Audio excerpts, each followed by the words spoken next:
Voilà, bonsoir. Bonsoir tout le monde.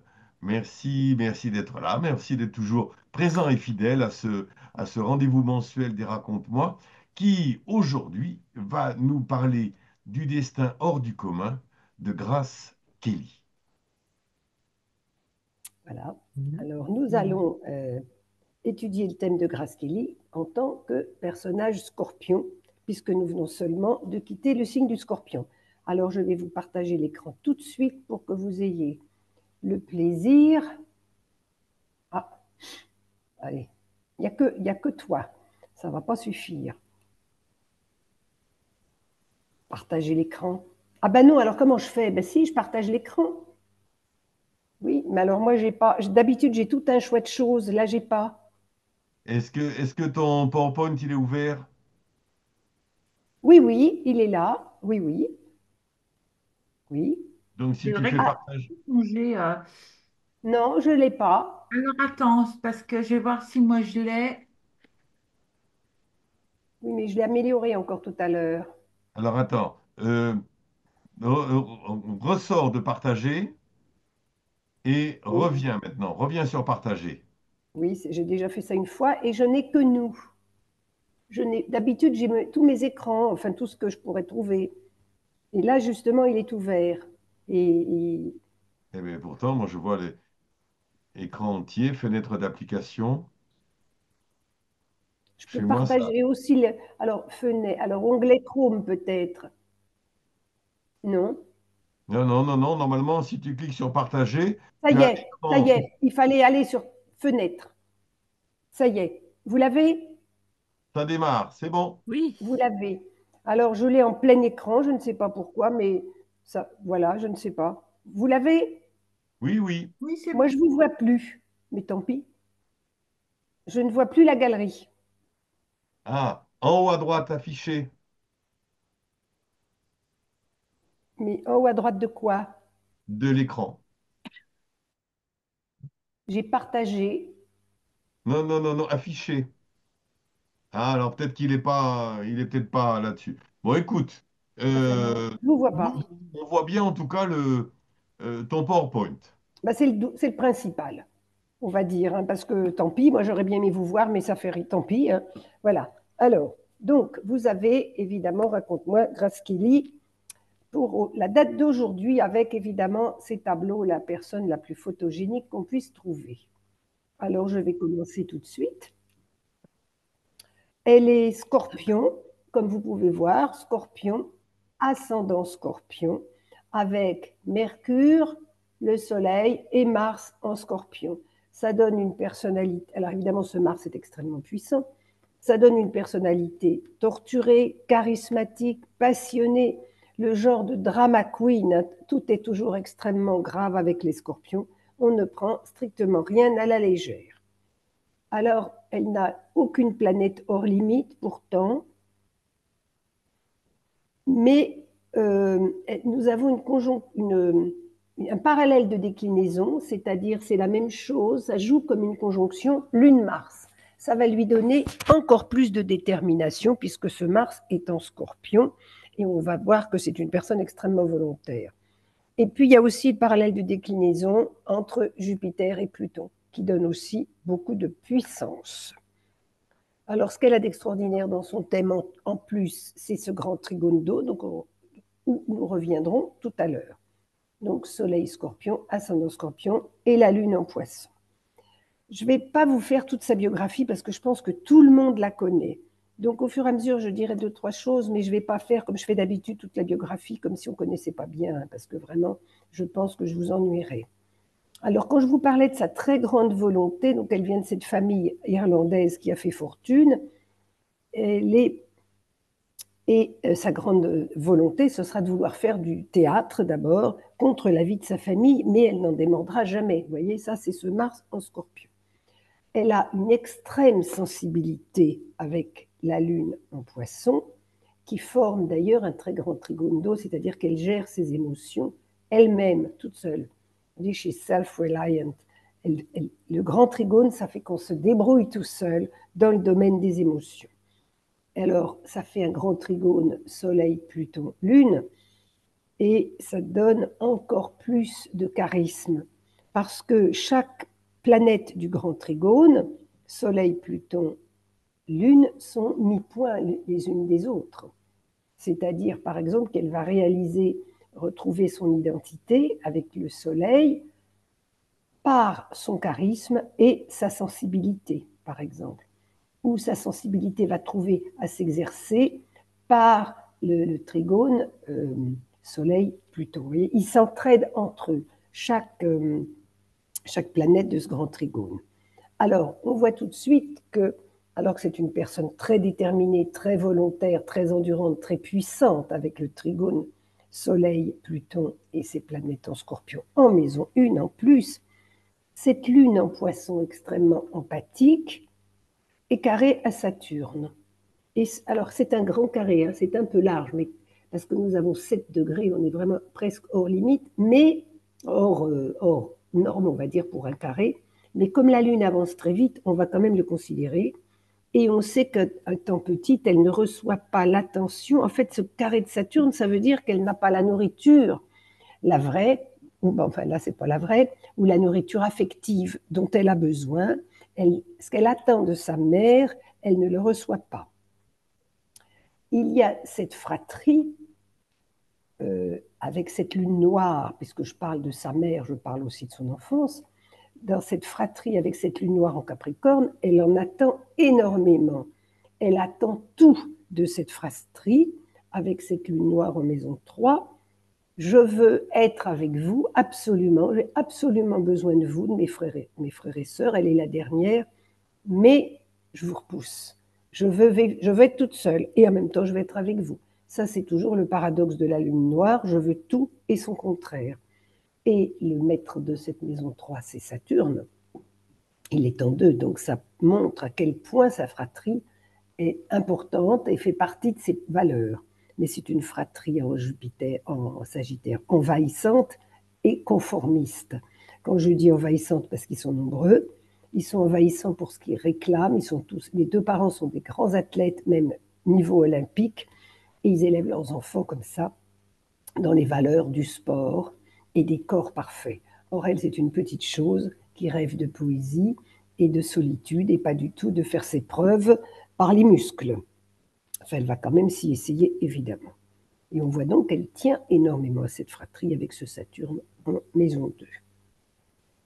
Alors, cette lune donc faisait ce carré à Saturne où elle a toujours une frustration, une espèce de chagrin toujours sous-jacent, et fait également un carré à Jupiter. Et encore, ça nous ramène encore aux frères et sœurs, puisque Jupiter est rétrograde et il est en Gémeaux. Encore, nous parlons de la fratrie, dans laquelle, avec ce carré à Jupiter, elle ne trouve pas sa place. Alors, elle va chercher évidemment à sortir du rang et à nourrir son idéal de perfection avec Neptune en Vierge. Et la façon dont elle va sortir du rang, c'est un oncle qui travaillait dans les studios d'Hollywood et qui va l'aider, si on veut, puis elle va citer son nom, il était connu, et ça va lui permettre de décrocher un premier essai qui va être concluant. Alors, ce Neptune en Vierge, il est sextile à cette Vénus en maison 12, Vénus en Balance qui lui donne son charme extraordinaire et qui la fait vivre un peu dans son coin. Parce que Uranus, quand je dis qu'elle va sortir du rang, vivre dans son coin, c'est cette Vénus repliée sur elle-même, mais c'est aussi sortir du rang, c'est Uranus ici, dans la maison du jeu et du jeu.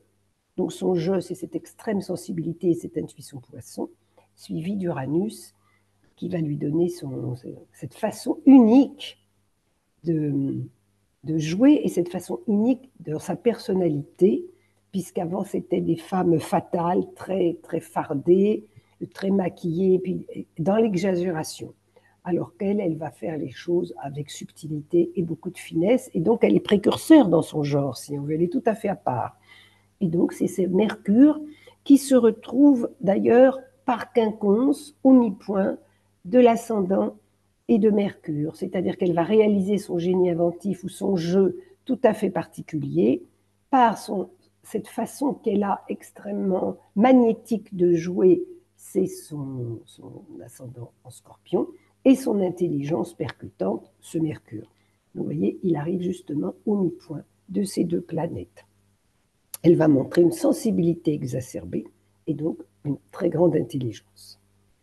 Alors évidemment, cette façon de chercher à se démarquer, cette grâce, on dirait vraiment une altesse déjà, elle le tient de sa famille, de ses ancêtres irlandais, maîtres de sa lignée et de sa famille, et elle va l'utiliser, cette façon tout à fait curieuse, extraordinaire et nouvelle qu'elle a de s'affirmer à Hollywood, avec ce trigone Saturne, milieu du ciel. Ça va donner sa vocation d'actrice. Alors cette vocation, milieu du ciel en Lion, c'est parfait pour une comédienne et une actrice qui veut tout à fait briller au firmament d'Hollywood. Et elle va briller comment? Le milieu du ciel, de nouveau, il se retrouve au mi-point de Pluton et de Neptune, c'est-à-dire qu'elle va utiliser Pluton, vous voyez l'importance de Pluton, mettre de l'ascendant, enfin tout ça, qui est au trigone exact de son soleil, qui lui donne sa puissance de jeu et son charisme et son mystère, enfin tout ce que peut donner Pluton ici. Donc il encadre le milieu du ciel, qui va briller grâce aux qualités plutoniennes et aussi à Neptune. Neptune, c'est Hollywood, c'est le cinéma, c'est le rêve, c'est l'illusion. Et c'est cette façon absolument diaphane qu'elle a de jouer. Elle joue dans la subtilité, toujours. Voilà. Alors, où est-ce que j'en suis? Je cherche à ne rien oublier. D'autant plus Neptune est aussi maître du jeu. Le jeu de l'actrice, c'est la maison 5, qu'on retrouve en Poisson. C'est-à-dire qu'elle va se fondre complètement dans ses personnages, elle devient extrêmement attachante. Son ascendant, d'autre part, qu'elle nous montre, lui aussi, est encore au mi-point de sa Vénus, donc c'est ce qu'elle va utiliser, ce qu'elle va montrer comme jeu, et puis dans sa vie, c'est cette Vénus en balance pour son charme extraordinaire, et aussi Mercure Scorpion, c'est-à-dire qu'elle est très maligne, très intelligente, et qu'elle comprend tout ce qu'on lui demande. Alors, ça c'est magnifique, tout ce que j'ai dit c'est absolument sensationnel. Mais Mercure est au carré. Alors Mercure, il est maître de ses amis, de ses relations, et Dieu sait qu'à Hollywood c'est très important, il est au carré du milieu du ciel, Mercure. Et il est maître aussi de sa maison 8. La maison 8, c'est le résultat du mariage, l'héritage. Et on sait que le résultat de son mariage, c'est qu'elle a dû, avec ce carré de Mercure au milieu du ciel, c'est-à-dire son métier d'actrice, elle a dû renoncer à reprendre sa vie à Hollywood, enfin reprendre des rôles. Son mari n'a pas voulu. Ce qui a bien sûr dû contrarier ses amitiés, Mercure, avec le milieu hollywoodien, bien entendu, la Vierge étant maître de la maison 11. Je vous montrerai aussi autre chose. Alors, ce Jupiter rétrograde là, ici, en Gémeaux, qui est aussi sous la maîtrise de Mercure, il est maître de ses valeurs. Et elle a renoncé à ce qui avait de la valeur pour elle, pour le résultat du mariage, pour faire fructifier son mariage, c'est-à-dire pour la principauté de Monaco. Elle a renoncé. Et Jupiter, c'est aussi les enfants, et c'est le premier maître des poissons. Or, ces enfants l'auraient déçu, eût-elle vécu davantage, parce que c'était difficile, les filles faisaient des tas de bêtises, le garçon avait des difficultés émotionnelles, il bégayait, il était extrêmement timide. Donc, les faiblesses de ces enfants auraient aussi pu la décevoir. Et Jupiter, maître de 5, est en 8, en exil et rétrograde. Donc avec les enfants, c'était difficile. D'ailleurs, Nadine de Rothschild, dont on a étudié la vie il n'y a pas très longtemps, en a parlé. Elles se connaissaient bien entendu. Elles avaient le même couturier qui leur faisait leur déshabiller, etc. Et Nadine de Rothschild disait, moi je suis bien élevée, donc quand je rencontrais Grace Kelly, Grace de Monaco, jamais je ne lui demandais des nouvelles de ses enfants, parce que je savais que c'était un sujet très douloureux. Alors, on sait également que ce Mercure carré MC, c'est le maître de sa maison 8 et de sa mort. Et je vais y revenir tout à l'heure. Alors, c'est une beauté retenue, raffinée, timide. Hein. La Vénus est en maison 12. Et cette Vénus est au sextile exact de Saturne. Hitchcock a dit que c'était un volcan sous la cendre. Et Uranus, maître de 4, qui est maîtrisé par Mars en Scorpion et Vénus en Balance, est en 12. Donc c'est le charme fait complètement de discrétion. La maison 4 pour ce qu'on garde pour soi. Alors, donc, comme je vous ai dit, c'est ce carré Mercure, milieu du ciel, maître de 8, qui va aussi la faire mourir. C'est une façon bizarre de s'exprimer, mais ça indique également que son destin va être coupé net par ce carré de Mercure au milieu du ciel. Alors, le milieu du ciel ici, il est aussi, on remarque, exactement carré à l'axe des nœuds. 12 Scorpions, 12 Taureaux. Le nœud sud est en Scorpion en maison 1. Donc pour elle, c'est une habitude d'être remarquée, qu'on a une habitude, on va dire, karmique, où on place le curseur du passé où on aurait dû le mettre, mais en Scorpion en maison 1. J'ai l'habitude de faire impression sur mon entourage et on a l'habitude de me regarder. Et j'ai une habitude, si on veut, de drame et de passion qui lui sont tout à fait propres. Une destruction tragique, si on veut, puisque le Scorpion on est toujours dans le tragique, pour construire, pour arriver à faire quelque chose de davantage positif dans le couple avec ce taureau et avec quelqu'un. J'ai l'habitude de travailler pour moi seule, mais maintenant on me demande de travailler avec un partenaire, si on veut, avec douleur et sacrifice, amour, douleur et sacrifice, c'est-à-dire Chiron qui va mettre conjoint au nœud nord en taureau.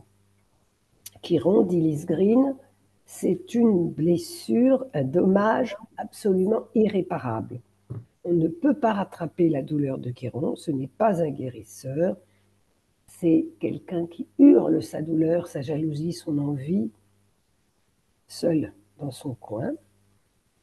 Et c'est ça qu'on lui promet avec ce nœud nord en taureau.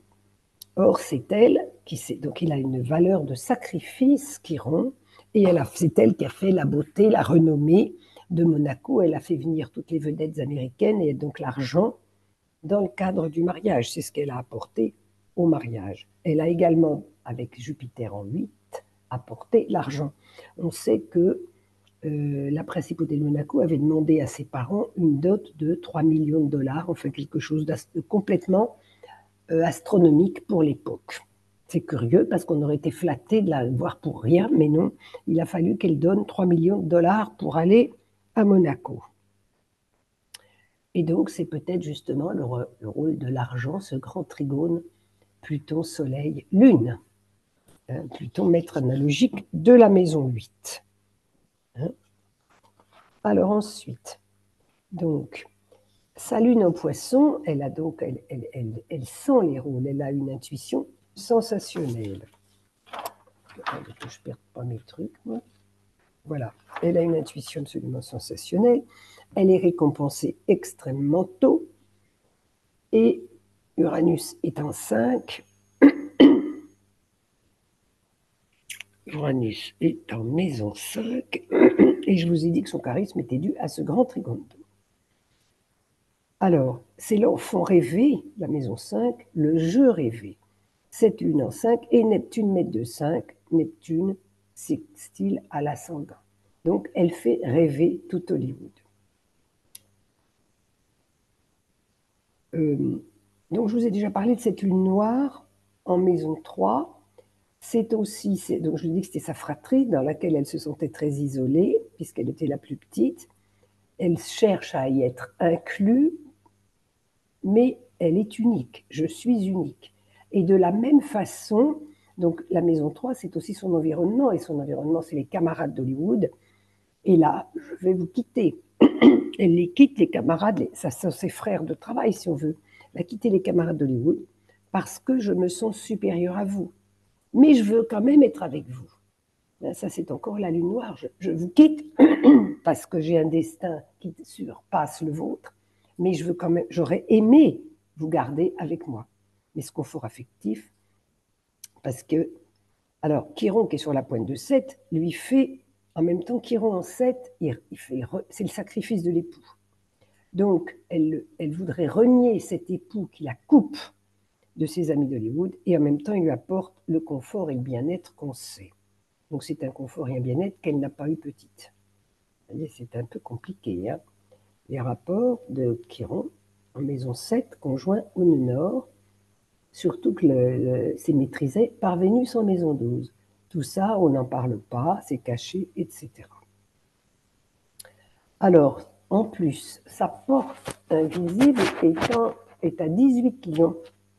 Donc, voulait-elle trop briller, hein, en lion, la place publique, et je brille, et donc je me suis brûlé les ailes, et mes ailes ont fondu, avec Neptune aussi en 10.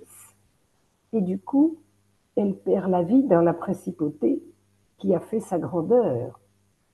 C'était qu'est-ce que je voulais atteindre en brillant de cette façon-là. Peut-être que c'est ce que demande cette porte invisible en maison 10. Et aussi, elle devait, peut-être que cette porte visible, son chemin de facilité, ça aurait été de parler pour la famille, c'est-à-dire s'aligner en maison, en Verseau, et d'exercer son originalité au nom de sa lignée, au lieu de vouloir briller, enfin c'est pas une leçon que je lui fais, hein, de morale, de briller comme ça au cinéma. Hein, puisque le Verseau, là, cette famille, elle se voulait libre, puisque c'est une lignée d'Irlandais qui ont risqué leur vie pour venir en Amérique.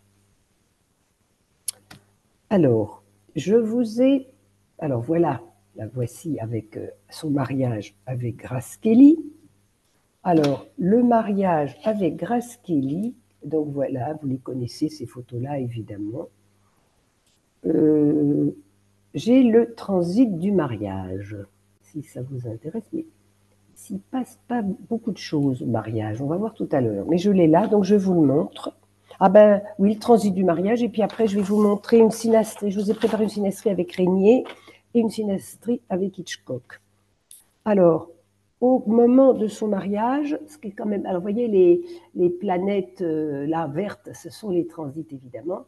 Ce qui est tout à fait remarquable, c'est que Neptune, le rêve, se réalise puisqu'elle arrive juste... Neptune arrive juste en conjonction de Vénus. On peut dire que c'est un mariage d'amour, on n'en sait rien, on en doute.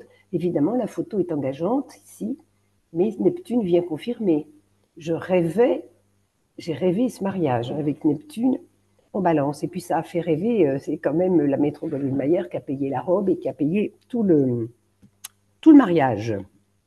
Donc c'est le cinéma qui est venu au secours de l'amour à ce moment-là. Junon, ici, l'épouse arrive à la lune noire, devant cette lune noire, donc ce mariage va compenser les douleurs de la fratrie ou les douleurs d'avoir perdu ses amis de cinéma. Chiron arrive au fond du ciel. Alors, lorsque Chiron arrive au fond du ciel, ça ne promet pas toujours des parties de plaisir. Ce mariage va entraîner beaucoup de sacrifices, d'envie, de jalousie, d'amertume. Le message de Chiron au fond du ciel, ici en transit. Au début, elle a été extrêmement malheureuse. Il paraît qu'elle n'était pas acceptée, elle ne comprenait rien du tout à la langue. Et puis, c'est les sœurs, ou la sœur de Régnier, je n'ai pas été jalouse. Enfin, c'était pas du tout simple. Elle devait souffrir de solitude. Et pour ce qui est des langues, justement, Mercure arrive sur son nœud nord. Donc, je vais apprendre le français. Je vais m'intéresser à autre chose. Puisque Mercure arrive, Mercure, ça peut être les langues, sur ce nœud nord. Et puis enfin, Vénus sur le vertex. Alors ça, c'est très beau. Hein. Le vertex, c'est quand on trouve son âme sœur et Vénus arrive dessus. Alors on peut dire que c'est un mariage d'amour. Mais aussi un mariage d'argent, puisque Vénus arrive aussi, puisqu'ils sont parfaitement liés, Jupiter rétrograde et Vénus arrive dessus. Donc je vous ai dit tout à l'heure qu'il y avait une dot phénoménale et que Jupiter est maître de l'argent. Hein, et il se retrouve en maison 8. Résultat, héritage du mariage. Vous voyez, c'est lié ici.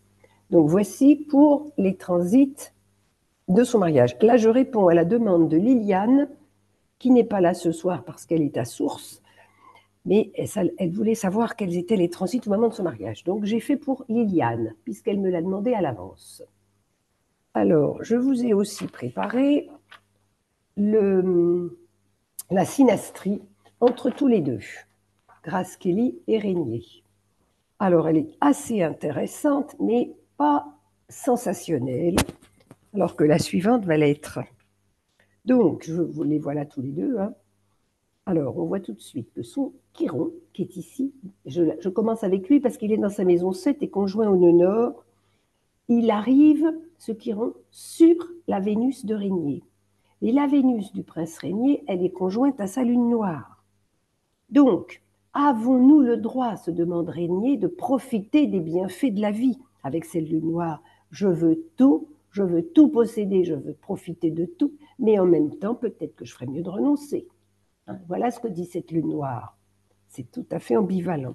Et puis alors, elle vient mettre son Chiron par-dessus, donc il la pousse à profiter. Hein, profite de ce que nous avons, mais hélas, hein, voilà, c'est ça que ça veut dire.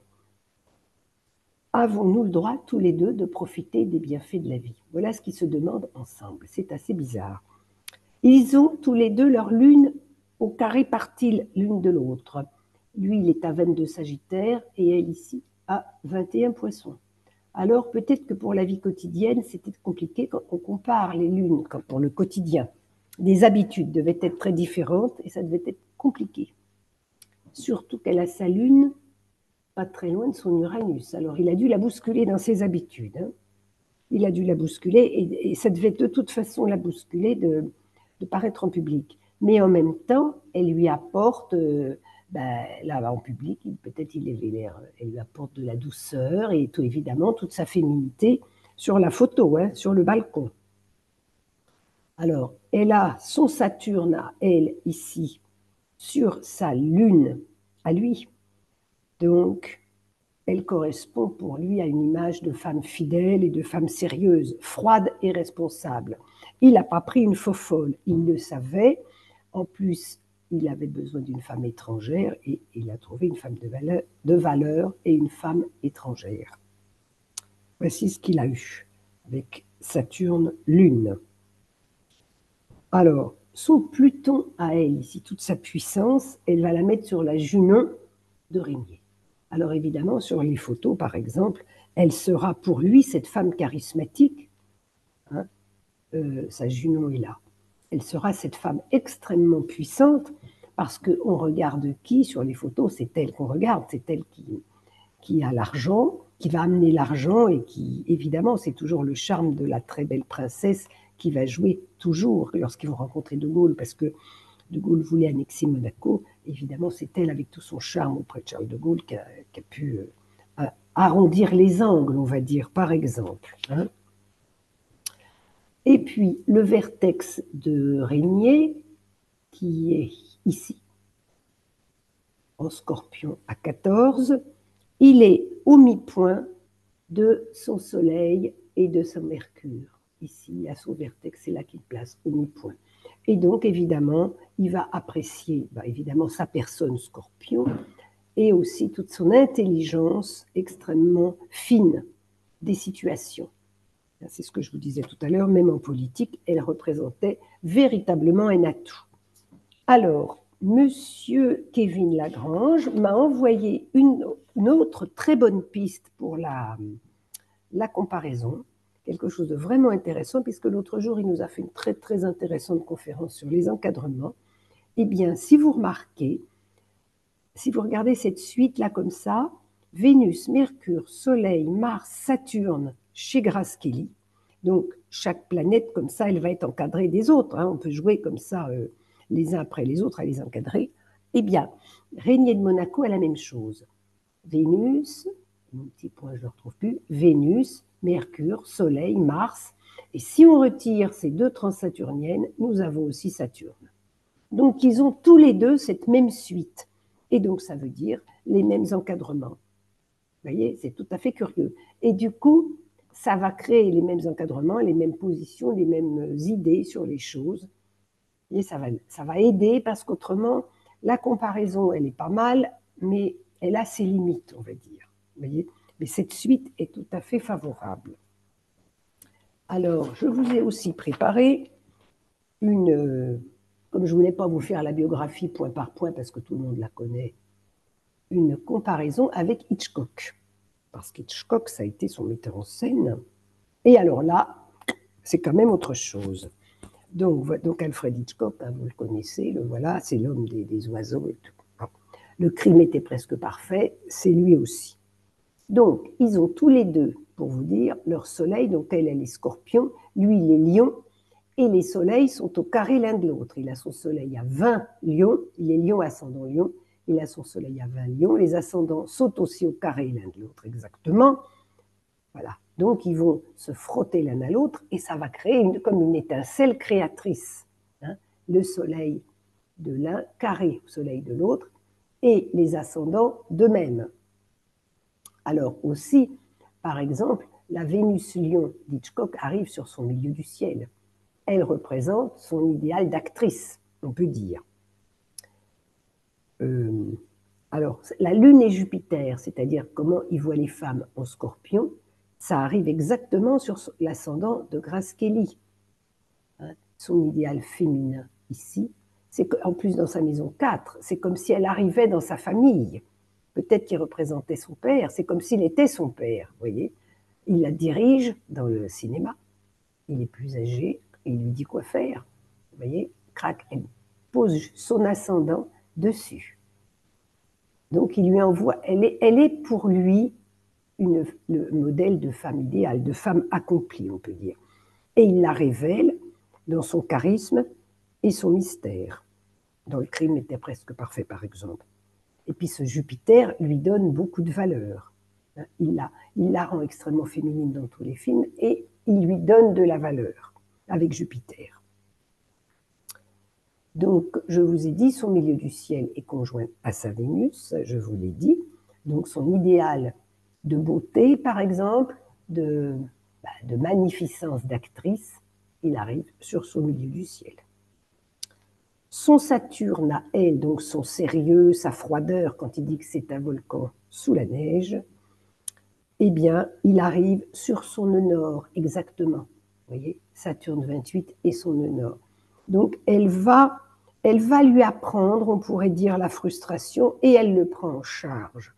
C'est-à-dire que son destin cinématographique, à lui, puisque il a tout ça en maison 5, c'est le jeu, eh bien, elle va lui apprendre ce que c'est. Et elle porte le destin d'Hitchcock sur ses épaules, parce que devant la caméra, c'est elle, hein, c'est pas lui.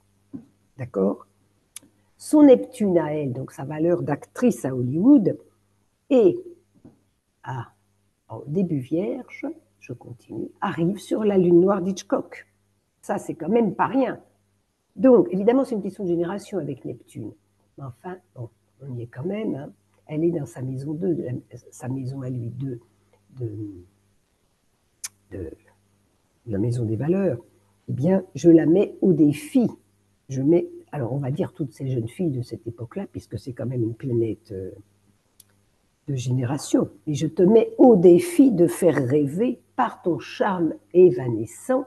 Ce qu'il y a, c'est que toutes les jeunes filles de l'époque n'ont pas un sextile Neptune-Vénus et un sextile Neptune ascendant.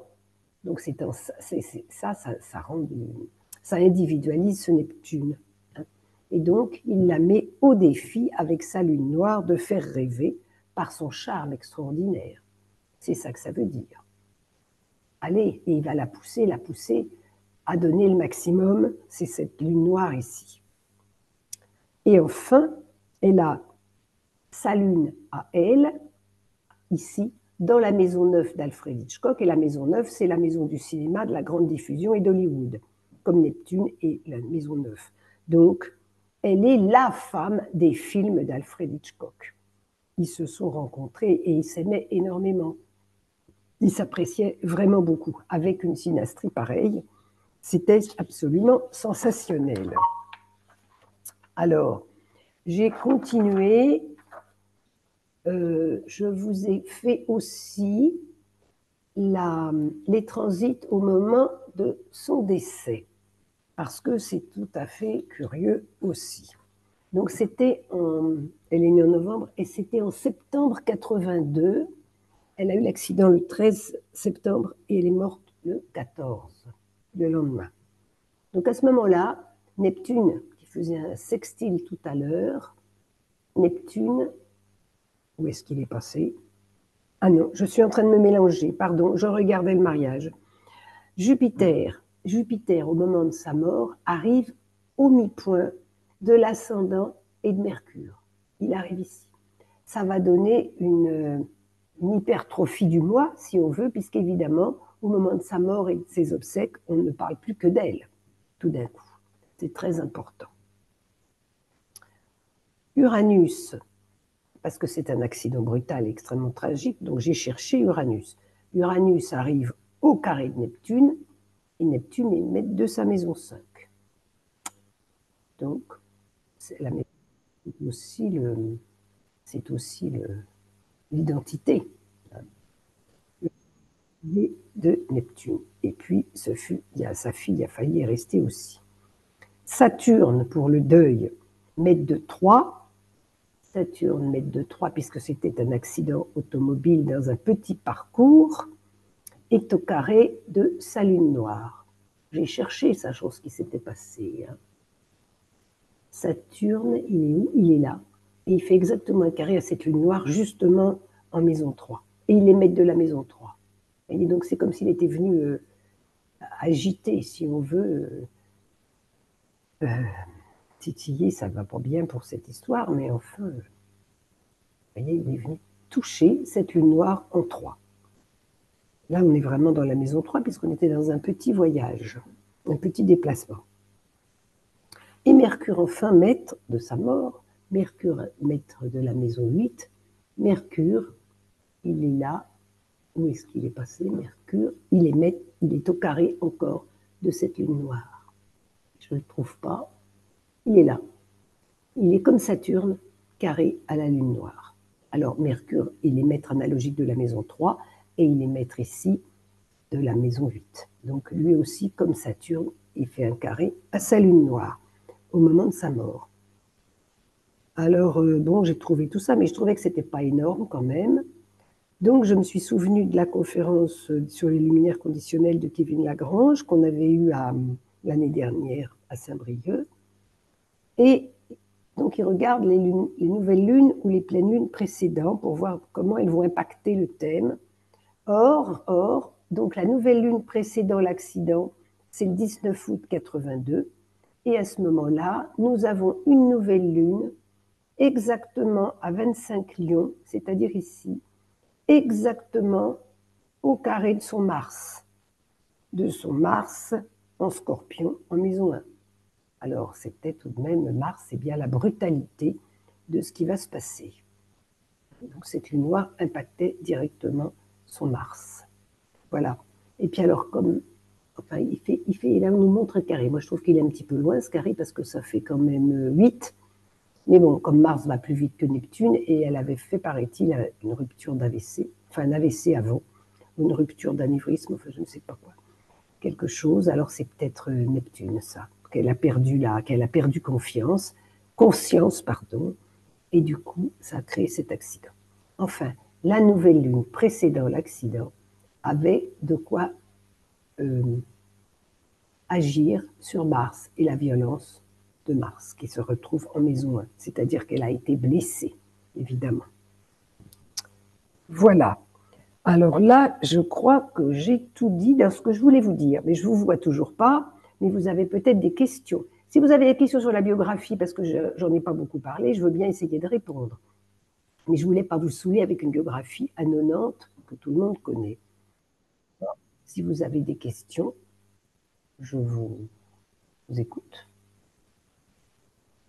Je cherche à vous voir. Je ne vous vois pas. Je ne sais pas où vous trouvez. Bon, vous n'avez pas de questions? Écoute, visiblement, ça ne se bouscule pas. Bon. Il y a un truc que j'ai vu dans sa bio, c'est qu'en fait, elle a le prénom d'une sœur morte. Oui, c'est Hmm. exactement ce dont j'allais parler. Alors, pas d'une sœur, d'une tante, D'une tante, pardon, la sœur du père. Oui, la oui, oui. sœur du père, effectivement. C'est ce dont j'allais parler dans l'étoile évolutive. Et alors, normalement, il fallait donner le prénom de cette sœur, enfin de la sœur du père morte, à une des filles, mais elle a quand même eu une sœur. Avant de naître, elle a une sœur, un frère, je crois. Euh, Deux sœurs. Deux sœurs. Et Il y a trois filles et un garçon en tout. une Oui. fille et un garçon. Donc, Il y a deux sœurs. Deux sœurs. oui, mais la deuxième est arrivée après elle. Oui, c'est ça. Hein? Ah, il y en a une autre Et, après. Ah bon, oui. J'ai oui. une Et explication là-dessus, Marc. le prénom de Grâce aurait pu être donné à la première fille née. Oui, mais j'ai une explication par rapport à ça. Bon, Quelle transition! Enfin, elle vaut ce qu'elle vaut, mais j'ai quelque chose à dire là-dessus. bien. Allons-y. Et puis, alors, la sœur du père, c'est là. C'est ici, la maison 6. Parce qu'on va compter 3. Le père, un, 2, 3. Et ça va être la maison 6. Si on prend le père en fond du ciel. Et du coup, c'est Mars. Mars, dont je vous ai abondamment parlé pour sa mort, comme je viens de le faire. Voyez, et qui est chez lui un scorpion. Et conjoint au soleil. C'est la sœur. Ça, c'est la tante. Ça représente la tante. Maître de la maison 6. En faisant des maisons dérivées. Oui. Bon. J'entends rien. Je ne vois rien, j'entends rien. J'ai l'impression d'être toute seule derrière mon écran. Non, mais C'est quand même incroyable que j'ai perdu la galerie. Je sais pas où elle est. Bon, oui, oui, oui, oui, oui. Normalement, tu as un bouton en haut à droite, mais bon, peu importe, peu importe. j'en ai pas. C'est. Alors, on passe à l'étoile évolutive. Comme ça, Nathalie va nous donner sa solution. Tout à fait, on est impatient. C'est une solution, c'est une explication hypothétique. Allons-y. Allez, c'est parti. Donc, Grace Kelly, Scorpion, ascendant Scorpion, avec un trigone Soleil-Pluton. Donc, évidemment que c'est une personnalité particulièrement plutonienne. Et c'est intéressant de voir dans l'étoile évolutive qu'elle va avoir les trois arcanes reliés à Pluton, puisque vous savez que avec le tarot, on peut bien sûr faire des analogies avec les planètes. Donc, c'est les trois arcanes du tarot qui, à mon sens, sont en lien avec Pluton. C'est bien sûr le diable au poste 9. Donc, le poste 9 est un poste extrêmement important puisque c'est le soi. C'est vraiment voilà, une part très importante de notre identité. Un autre arcane plutonien, c'est la justice au poste 5. Et le poste 5, c'est notre trajectoire, ce qu'on pourrait dire en numérologie, notre chemin de vie. Donc, il va nous parler aussi de son idéal de perfection. Et puis, arcane plutonien des arcanes plutoniens, bien sûr, l'arcane sans nom, qui est au poste 6, au poste de l'abondance. Donc, on retrouve vraiment cette dominante plutonienne dans son étoile évolutive. Le diable, eh bien, je dirais qu'elle a un petit peu toutes les facettes du diable. C'est ce côté extrêmement passionné, particulièrement charismatique, magnétique, et en même temps, je ne vais pas dire mais, et en même temps, profondément intelligente et maligne, puisque le diable a cette particularité d'être profondément charismatique et bien sûr que c'est quelqu'un de passionné et en même temps de profondément intelligent. Euh, Ce qui est intéressant dans son étoile, et qui lui a sans doute, qui peut être une explication de ce que Hitchcock disait le volcan sous la neige, c'est bien sûr que le diable, c'est le volcan, hein, puisque le diable, c'est quand même le porteur de feu. Mais ce diable, il va côtoyer de très très près l'étoile. L'étoile qui est le côté raffiné, le côté élégant, le côté subtil. D'ailleurs, il me semble que on parlait de ce qui avait fait les succès des films d'Hitchcock où Grace Kelly tournait dedans, c'était justement ce paradoxe en fait entre cette notion pure de l'étoile et la très grande sensualité qui pouvait se dégager de cette femme. Et ça, c'est toujours dans une étoile la notion du diable à un poste particulièrement marqué et important, et l'étoile qui, dans l'étoile de Grace Kelly, va être au poste le plus important puisqu'il est au poste 16.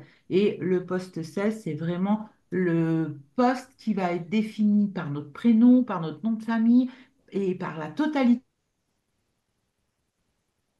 de notre date de naissance. Donc, c'est vraiment la globalité de qui on est. Si je reviens sur l'arcane plutonien de l'arcane sans nom, on pourrait se dire que voilà, il y a déjà cette notion de la mort qui rôde. Alors bien sûr, hein, pas par le fait que l'arcane sans nom soit au poste 6, mais par le fait que sa promesse de vie nous fasse aussi un arcane sans nom. Alors, la promesse de vie, l'étoile évolutive a de nombreux arcanes secrets qui se calculent par l'addition de deux arcanes en poste. Et la promesse de vie, c'est P3, qui est tout en bas, donc le pape 5, plus la justice qui est en P5. Et donc 5 et 8, évidemment, ça fait 13. Donc, il y a une promesse de vie, voilà, vraiment en lien avec la mort. Donc, c'est là dont je vais vous parler de ce que Marc a évoqué, c'est-à-dire que Grace Kelly portait le prénom de la sœur de son père. Et cette petite Grace Kelly, donc, qui était la sœur de son père, est morte très jeune. Et eh bien, à la demande de la maman de cette petite fille décédée, elle avait demandé à son fils, voilà, quand tu auras une fille, eh bien, tu lui donneras le prénom de ta sœur qui est décédée très jeune. Et effectivement, c'est surprenant, c'est pas à la première fille qu'il il a été donné ce prénom. Alors, moi qui m'intéresse beaucoup au transgénérationnel, je sais qu'au niveau des prénoms, alors que ce soit premier prénom ou deuxième prénom, mais peut-être encore plus marqué au niveau du deuxième prénom, parce que le deuxième prénom transgénérationnel, il va nous parler de toute la transmission affective. Et quand un prénom commence par la lettre pas, par la syllabe pas, pardon, ça relie à la lignée du père. Et Grace Kelly, son deuxième prénom, c'était Patricia. Alors, au-delà que ça relie à la notion du père, eh bien sûr, le prénom Patricia, par cette analogie avec le patriarcat, voilà, on sentait déjà que ça allait la relier au transgénérationnel de son père. Alors que l'autre fille s'appelait Margaret. Donc elle allait être reliée plus au transgénérationnel de la mère. Alors évidemment hein, que les parents de Grace Kelly ne savaient, d'ailleurs on ne sait pas hein, s'ils savaient ça ou pas, mais bon, on se doute que non. Mais au niveau des inconscients, voilà, c'est intéressant de voir que non seulement elle a eu le prénom de cette tante décédée très jeune, mais elle a eu aussi en deuxième prénom le prénom Patricia qui la reliait au transgénérationnel du père. Au niveau de son accident de voiture, alors on va remarquer les postes karmiques qui évoquent des événements difficiles euh, vont être P2 et P4.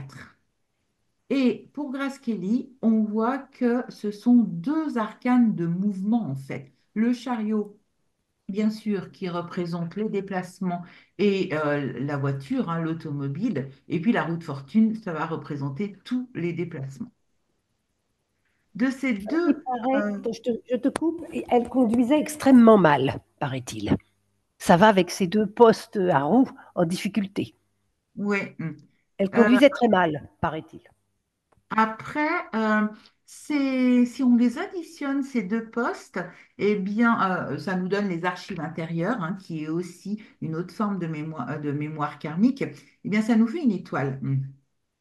Et là, ben, l'étoile, c'est aussi voilà, le destin, le fait, comme c'est sur un poste karmique, ben, ça laisse entendre que voilà, elle n'a pas eu de chance, puisque dans toutes les biographies, ils expliquent, ils racontent que c'était pas elle qui devait conduire ce jour-là, c'était enfin, c'est la princesse Stéphanie qui devait être amenée à l'aéroport de Nice, je crois, et c'est le chauffeur qui devait prendre la voiture. Mais comme il y avait, ben, la voiture était encombrée de housses, de vêtements, etc., il n'y avait pas de la place pour tout le monde, donc c'est elle qui a pris le volant.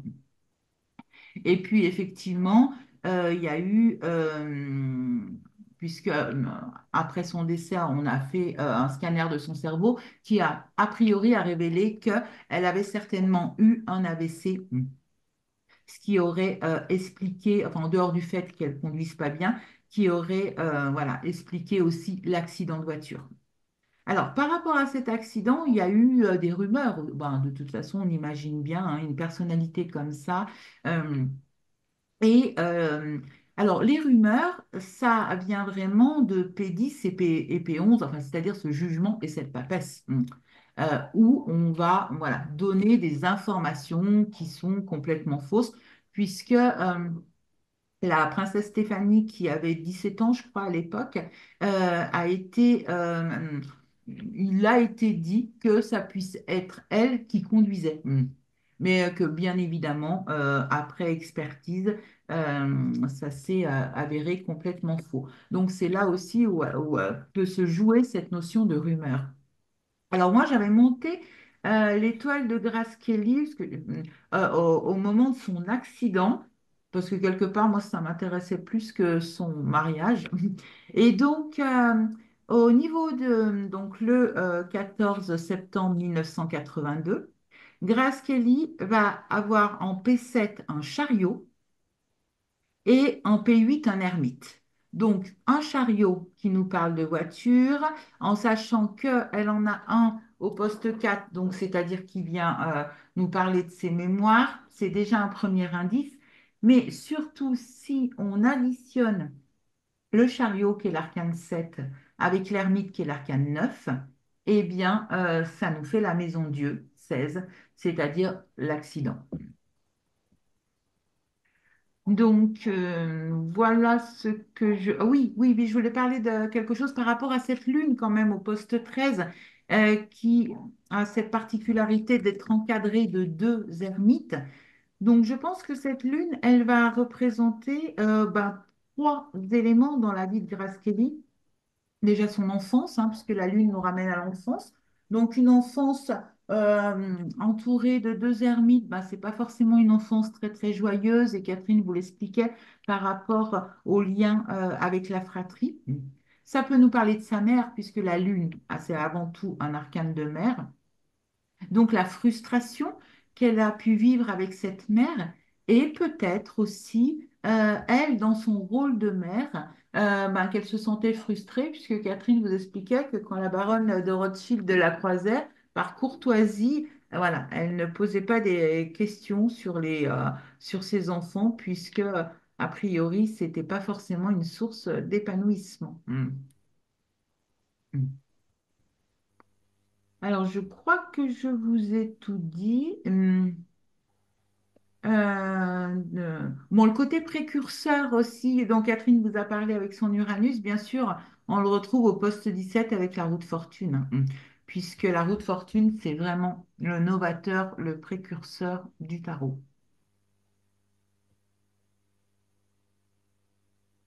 Alors, pareil, si vous avez des questions par rapport à l'étoile ou par rapport au, on retrouve bien dans son étoile évolutive cette lune en poisson. Cette lune en poisson qui a une énorme sensibilité, beaucoup d'empathie, énormément d'intuition. Dans l'étoile évolutive, on va le retrouver avec l'arcane de la lune et l'arcane de l'étoile.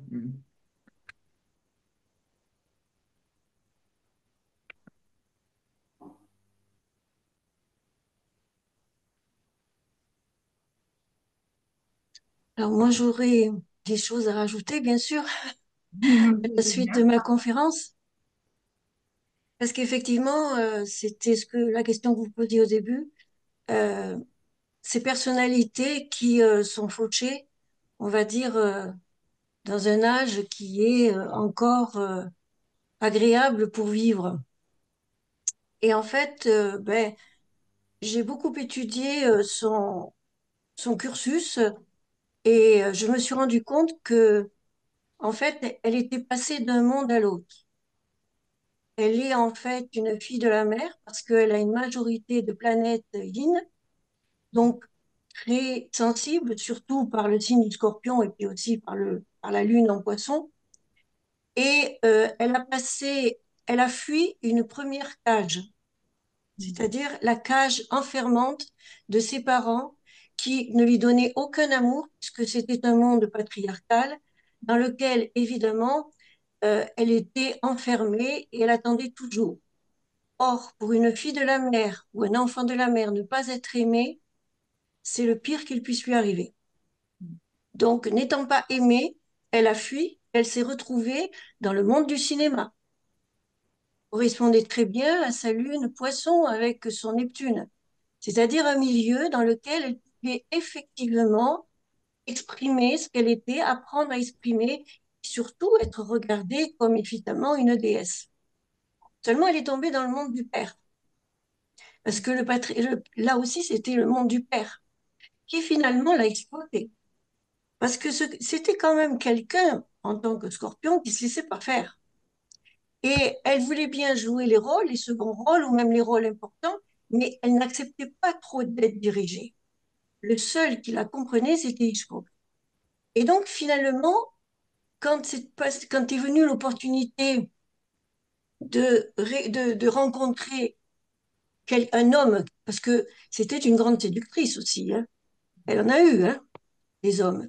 Mais quand elle a rencontré le prince Régnier, elle a rencontré un autre patriarcat, et le prince Régnier n'est pas un patriarche.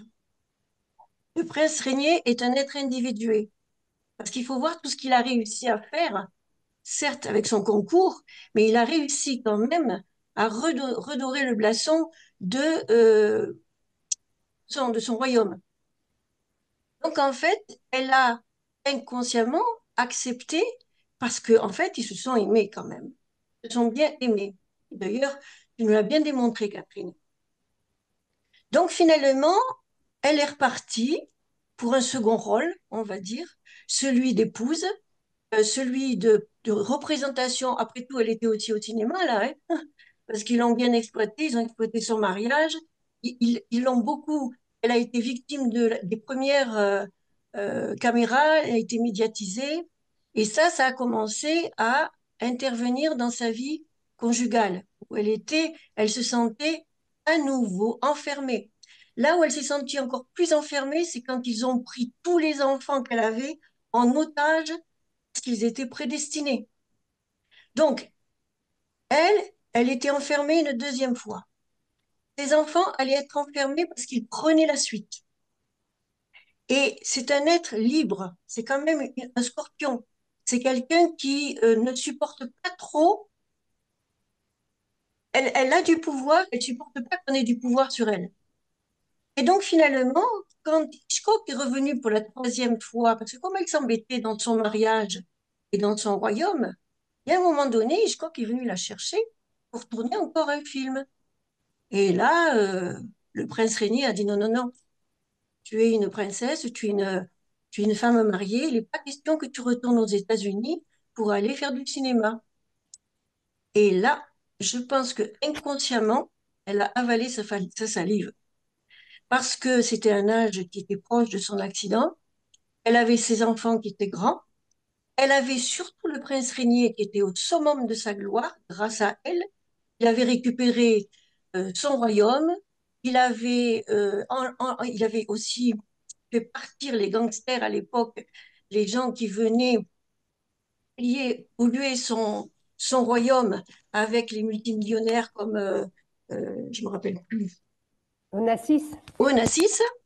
Donc, il avait bien dépoussiéré son royaume, mais elle, qu'était-elle devenue? Elle, une fille de la mer qui avait besoin de rayonner, de retrouver le panache qu'elle avait eu.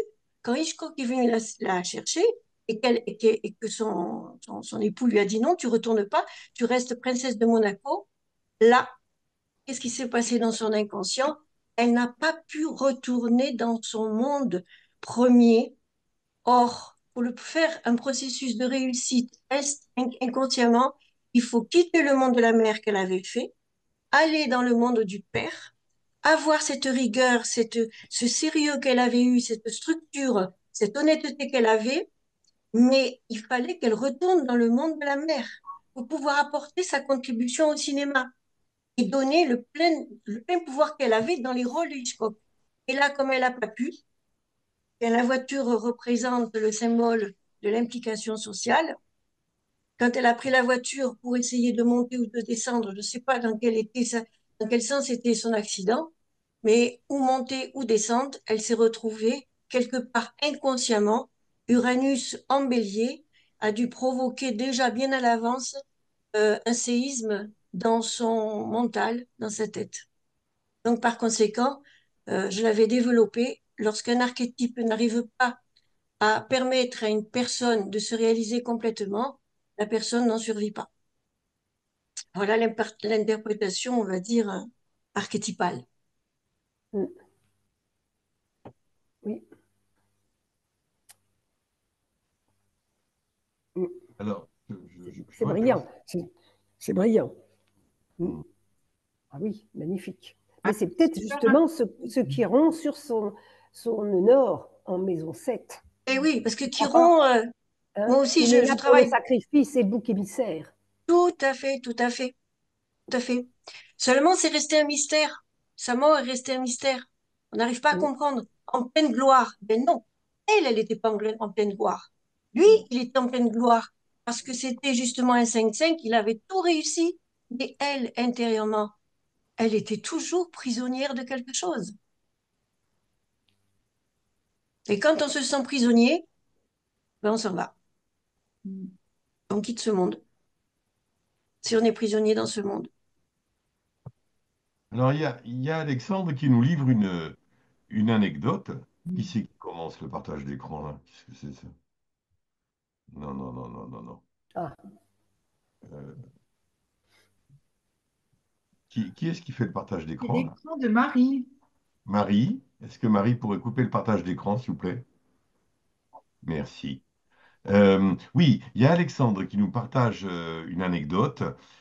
Pour fêter son 40e anniversaire, une soirée fut organisée où seuls les amis avec Soleil Scorpion furent invités. S'intéressait-elle à l'astrologie? Alors, euh, nous, au niveau du tarot, on a tendance à dire que dans une étoile où il y a la roue de fortune, la roue de fortune qui pourrait représenter un thème astrologique, et puis la roue de fortune, c'est toute la notion des cycles de la vie. Et qu'est-ce que l'astrologie si ce n'est une histoire de cycle? Donc la roue de fortune et l'étoile, eh bien, ça prédisposerait à l'astrologie. Et effectivement, l'étoile évolutive de Grace Kelly présente euh, ces deux arcanes tout en haut. L'étoile au poste 16 et la roue de fortune au poste 17. Donc, mais bon, c'est quand même assez sectaire d'inviter que des soleils scorpions. mais au Enfin, que moins, des... on se comprend. Ils s'attirent par le regard, les scorpions. Alors, ça devait être une lutte d'influence, là, et de compréhension sans parole. Mm. Tous ces scorpions ensemble. Ils se retrouvent dans une foule, les scorpions.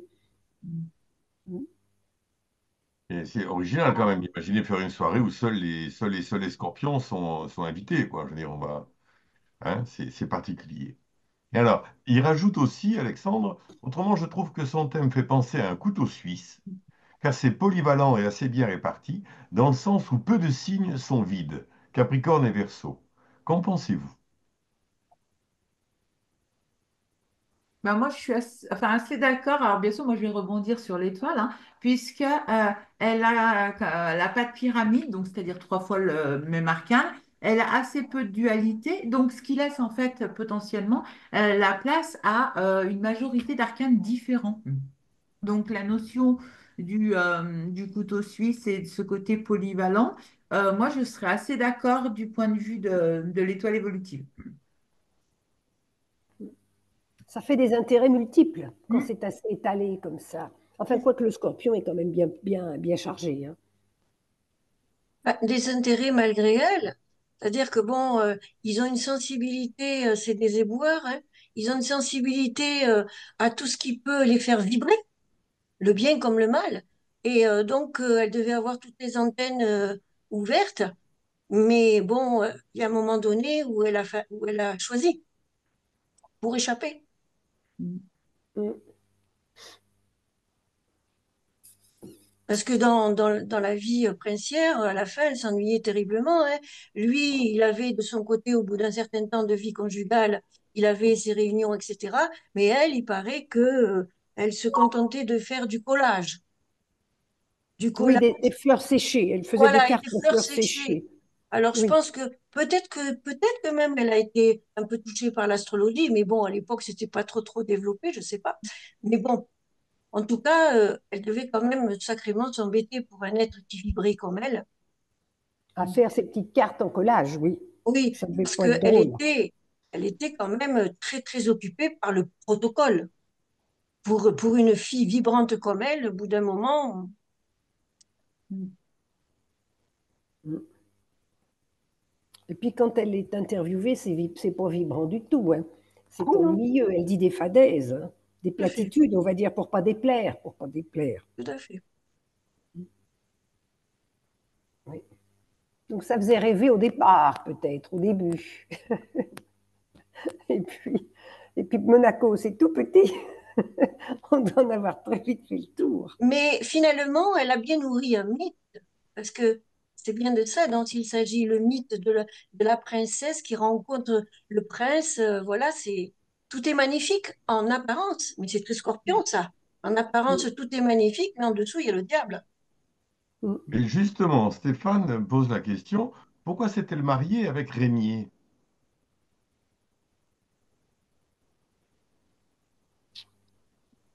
On a dit que c'était un mariage arrangé, mais je trouve que, regardez, pour un mariage arrangé, ils ont l'air tout de même de bien s'entendre. Si, si. C'est une jolie photo, alors que toutes les autres photos du mariage sont sinistres. Elle ne fait pas un sourire, à l'église non plus. Vraiment, elle est triste, hein. Mais celle-ci, c'est pour ça que je l'ai mise, elle est souriante. Et ils se parlent, là, ça a l'air d'aller. Vu que tu as arrêté le partage d'écran, Catherine, on ne le voit plus, hein. Ah, mais je ne l'ai pas arrêté. Ah bon, vous voyez plus rien. Vous voyez plus les photos, plus rien. Il n'y Non, a plus le partage d'écran, non. Ah, qu'est-ce que vous voyez? Toi, Eh bien, non, belle trombine à Moi, nous. ah bah, vous êtes perdant, hein. Alors, je vais le remettre. Il vaut mieux voir Grace Kelly quand même. Alors, on Comment va tu la aurais pu pas remettre, rester hein. là, en fait? Si, en fait, c'est mieux, tu vois. Que moi, en robe de chambre, c'est pas bien glamour, hein. Allez, je vais voir si j'y arrive. La voilà. Vous l'avez là? oui, Ah, Merci. c'est mieux, hein. C'est mais beaucoup mieux. le thème Le de thème, départ, il est là. Mais s'il vous plaît pas comme ça, je le non, remets. ouais. Comment? Vous le voulez comment? Comme Ah, ça? je le, t'aime, ouais. le premier, voilà, Là, vous les avez tous les deux. voilà. Oui? Mm. Autrement, je la mets toute seule. Non, non, mais Non, mais la question, c'était pourquoi elle s'est mariée avec Régnier. Donc, la synastrie peut être intéressante. Oui? Hum. Parce qu'on ne sait pas comment, mais enfin, ils se sont vus une demi-heure, et puis après, plus du tout pendant 6 mois. Il est allé en Amérique, et au bout de 3 jours, ils ont dit on se marie. Ça fait pas beaucoup, hein, tout de même.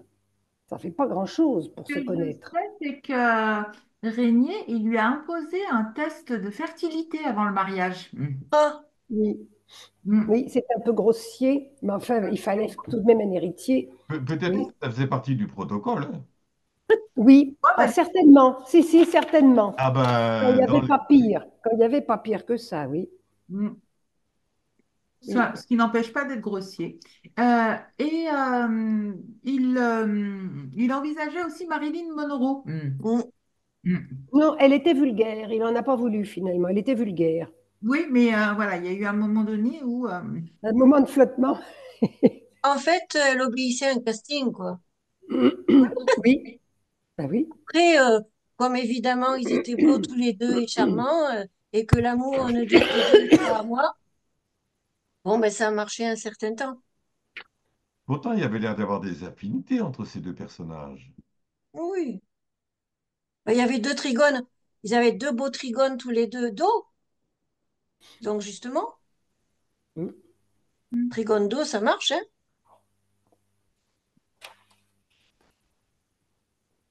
Mm. Mais après, c'était tellement un carcan que d'être la responsabilité qu'il avait pour redresser tout un royaume. Enfin, tout de même, dans la maison qu'elle a, dans la maison, si on parle astrologie, je ne sais pas quelle est la question de Stéphane. Est-ce qu'elle est astrologique ou est-ce qu'elle est people? On ne sait pas. Je pense, connaissant Stéphane, que c'est astrologique. Eh Oui. bien, euh, que dans sa maison 7, elle a Chiron, oui, Chiron nœud nord, et ça tombe tout de même sur la Vénus lune noire de Régnier. C'est tout de même magnifique, hein, cette conjonction-là, en taureau, tous les deux. Lorsqu'on met Chiron, Lise Green nous dit Oui. quand vous voulez des relations fades, du tout venant, vous allez regarder le Soleil, la Lune, Vénus, Mars, et voilà, on est content. Mais quand vous voulez que les choses soient très profondes, très dramatiques, comme vraiment l'amour, je sais pas moi, l'amour de Carmen, etc., alors allez chercher Chiron. Or là, nous avons Chiron et nous avons la Lune noire. Donc ça fait une attirance irrésistible, hein. Son nœud nord ici, en maison 7. Ça, c'est Oui, quand mais même extrêmement tout à puissant. fait. Mais en fait, je pense que leur amour a été pollué parce que jusqu'à leur mariage, il a été acheté parce que c'est la dot finalement. Oui, Le cinéma américain a dit, nous voulons les droits du mariage. Et elle oui. a fait une tête, mais lui aussi, une tête dans le mariage. Ils étaient Oui, vraiment, ils sont sinistres, hein, oui, ça parce leur a qu'elle gâché. leur devait des films encore. Elle n'avait pas fini Voilà. son contrat. Donc, en échange, pour que ça s'arrête, et puis en contrepartie, en même temps, on paye la robe et puis toute la noce, mais ben, on aura les droits de retransmission de ce mariage. Mais elle aurait dû continuer puisque son contrat, puisqu'ils avaient des contrats de 7 ans, n'était pas terminé. Donc, c'était embêtant pour ça. Et comme elle n'en faisait qu'à sa tête, en bonne Scorpio, hein, elle ne s'est pas laissée enfermer là-dedans quand même. Alors, il y a tout ça. Puis tout ce qu'on ne sait pas, hein. Mais ça a été un marchandage, hein. Oui, oui, oui. Ben, c'était un mariage royal, donc un mariage à l'ancienne. Et les mariages, ce n'était pas des histoires d'amour, c'était des histoires d'intérêt, hein, des arrangements autrefois. Donc quand même, dans ce milieu-là, ça reste un arrangement. Quand on pense qu'il a Un fallu que ce... arrangement avec une dot de 3 millions. Oui, c'est curieux qu'elle soit obligée de donner en plus 3 millions de dollars, plus sa beauté, c'est curieux, hein. Si elle était moche, on comprendrait, mais là, sa personne aurait pu suffire. Enfin, je parle comme une mémère qui n'y connaît rien, mais c'est curieux, mais enfin, ce sont les usages. Oui, mais pour quelqu'un comme Grace qui quand même était très sensible à l'amour, Vénus, Balance, je veux dire déjà qu'elle avait été contrariée pendant son enfance.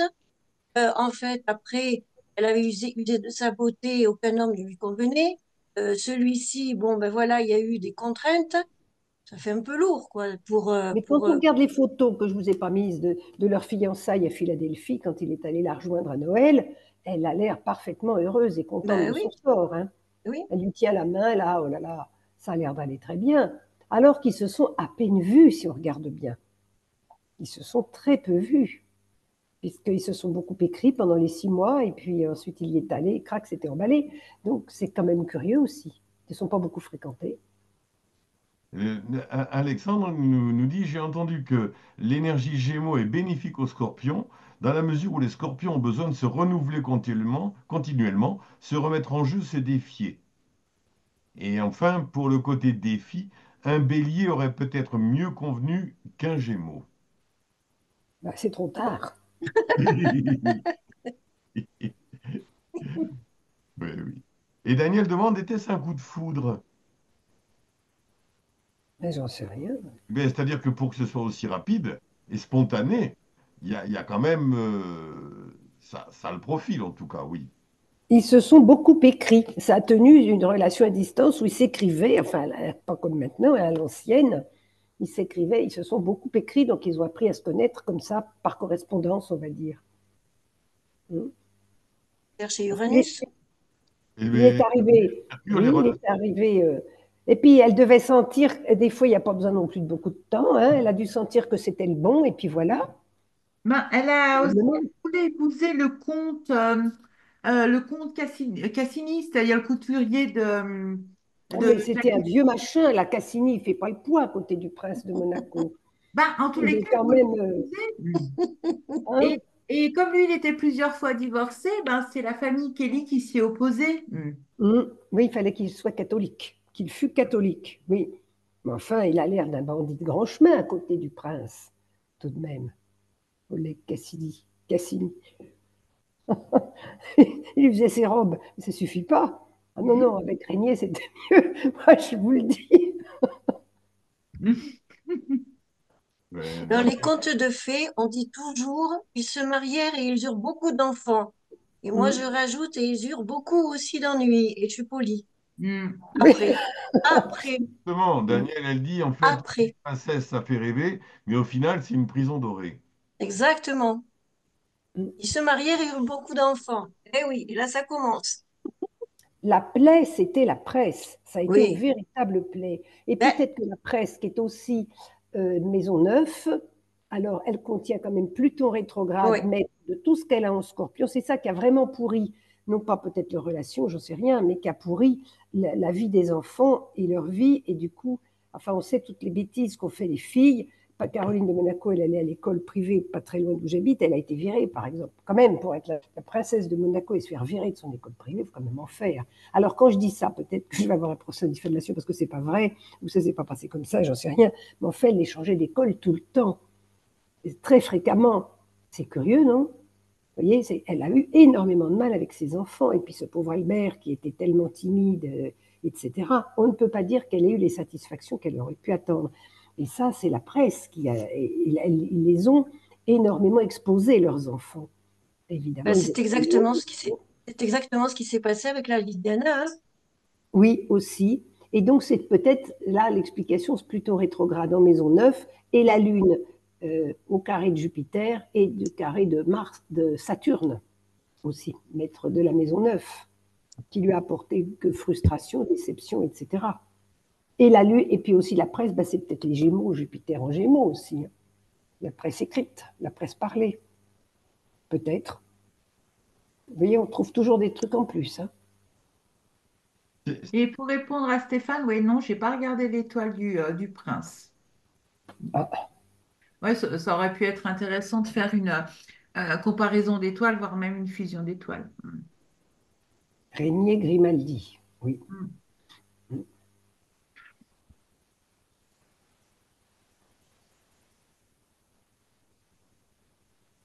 Eh bien, ma foi, ça, c'est un conte de fées, hein. Le revers de la médaille. Voilà. Bien, on dirait qu'on a fait le tour. On a tout dit, enfin tout dit, on n'a pas tout dit, mais comme on pouvait, quoi. Oui. Donc je ne vous ai pas fait toute sa biographie détaillée, hein, parce que vous savez tout ça, Hmm. ce qui s'est passé. Bon, on va peut-être Voilà. voilà, fermer cette belle parenthèse princière, hein. Alors nous avons toujours nos inscriptions ouvertes pour le congrès, le colloque du mois de mai, bien sûr. Et puis le mois prochain, nous parlerons de Taylor Swift comme personnage sagittaire, c'est-à-dire la grande chanteuse mondialement connue, Taylor Swift, américaine, qui soutenait Kamala Harris. C'est pour ça que j'ai pensé à elle. Très bien, parfait, parfait. Bon, eh bien, écoutez, merci beaucoup. Merci beaucoup. Et puis donc, rendez-vous le mois prochain pour le prochain Rencontre-moi, mais on aura aussi, je pense, d'autres rendez-vous où on pourra se retrouver. En particulier, le mois prochain, il y aura le 12 décembre, la conférence avec de Claire Decroix, qui sera sûrement très intéressante à suivre. Merci beaucoup et à bientôt et prenez soin de vous.